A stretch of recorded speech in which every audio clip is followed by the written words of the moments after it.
Hi everyone, welcome back to my channel. Today we are learning about a fundamental concept in data structures and algorithms in linear search. To make this super easy, I will be using Microsoft Whiteboard to break everything down visually.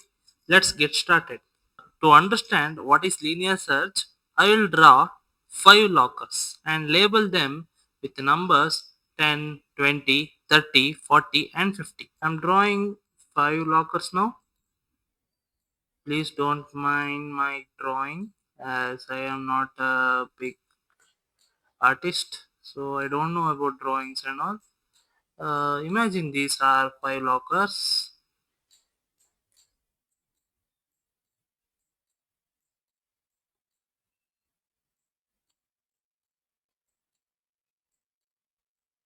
Uh, Finally, I drawed up 5 lockers now, and I will store in this locker as 10, in this locker as 10, and this locker as 20, and in this locker as 30, and in this locker as 40, and in this as 50. And in this as 50. Okay, let's think. I want to find a number called 30. What will you do? uh, as a human being, you will see as a number as 30 here, so you will find the number and open that locker and find it. What if computer will do? What will computer will do? Do you have any guess? Comment down below. Let's think about it.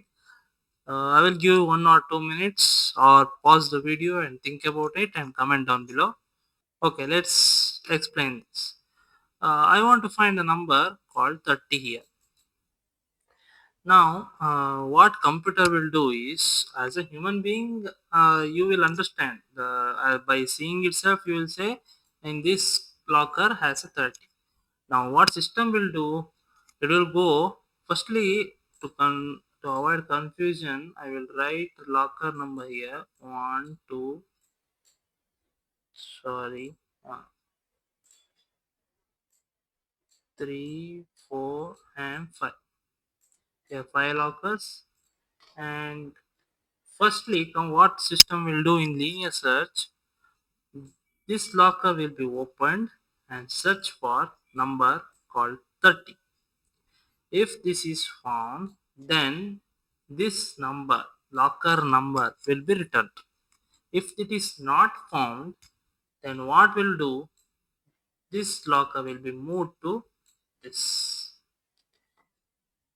In this, think about something. One human being is there, and he is opening the locker here, and he comes, opens locker number 2.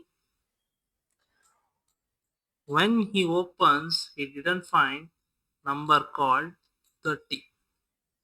So again, this man moves to this locker called number 3.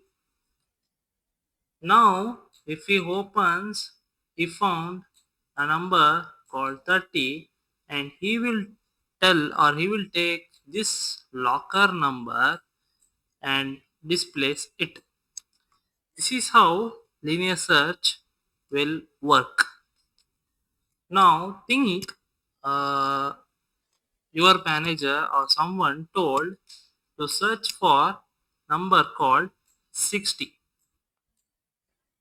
What will you do? As you can see in these 5 lockers, there is no number called 60. Now what we'll do? We'll search in all lockers as usual. As a human being, you understood that you don't waste time for searching for all the lockers 60. Directly you will say 60 has not found. Now what system will do? They don't know how to search like you. So again, here this man will move all the lockers like this, searching for 60 number. He didn't found 60 number. He will tell, I didn't found 60 number in these 5 lockers.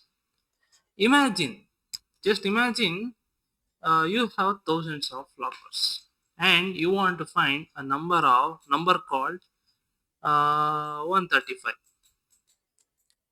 What will you do? You'll go search in a line. If you have found, if you can see in a big library, you want to find some of a concept called computer basics. You are looking for a computer basic book or some story book, whatever it may be. Some of the book you are searching for, and by looking at one book, if you didn't find, will you keep quiet or will you move searching for all the lockers or all the drawers for that book?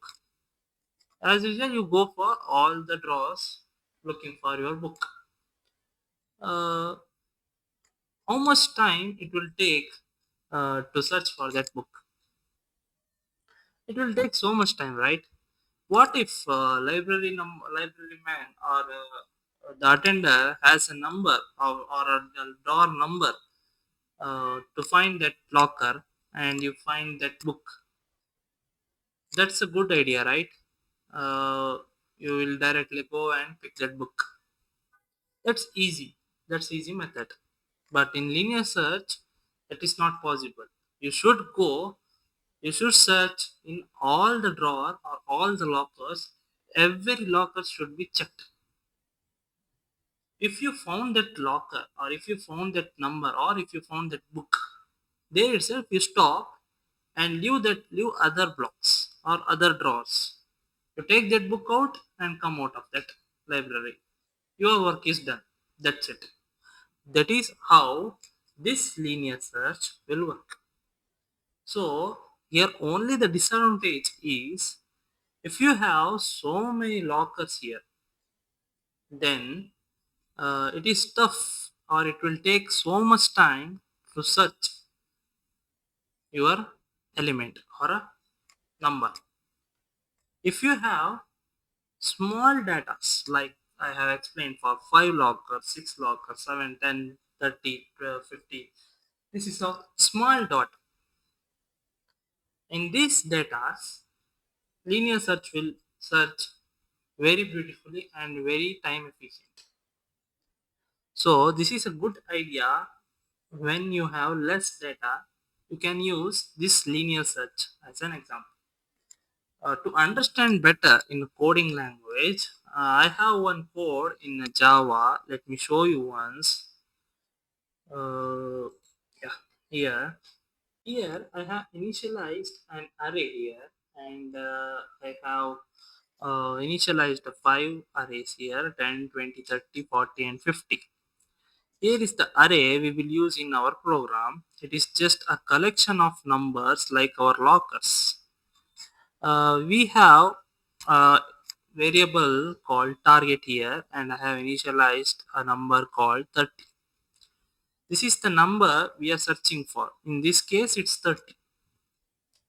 And here I have initialized one for loop inside a function, and I have passed array data, and I have passed a target here as an argument. And in this loop we are finding a targeted value. Here, if array of I is equals to target, this part checks if the current locker contains the target number. If it does, we return the index. And if we finish checking all lockers, don't find number, we return -1, which means the number isn't in the array. Now, let's take this example. If I put an input as 30, target value as 30, and what is the output will be given? Exactly the element 30 found at index 2. Let's see if this outputs or not. Yes, I have got an output as element found at index 2.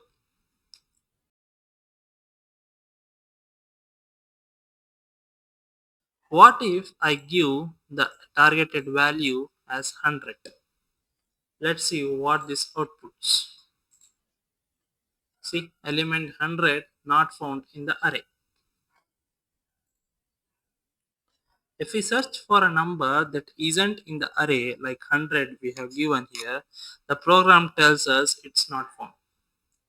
Here, some of the key points you should remember. This is a simple algorithm for small datasets. Checks each item one by one, returns the index of the target or -1 if not found. To summarize this, linear search is a straightforward algorithm that's great for small datasets. It goes step by step, checking each item until it finds the target or finishes the list. Linear search as easy to understand. Try coding this yourself and experiment with different arrays and targets and comment down below what you feel, or if you have any doubt, please comment down below. I will definitely explain you. If you enjoyed this video, give it a thumbs up, share it with your friends and subscribe for more coding tutorials. See you in the next one. Happy coding. Bye bye.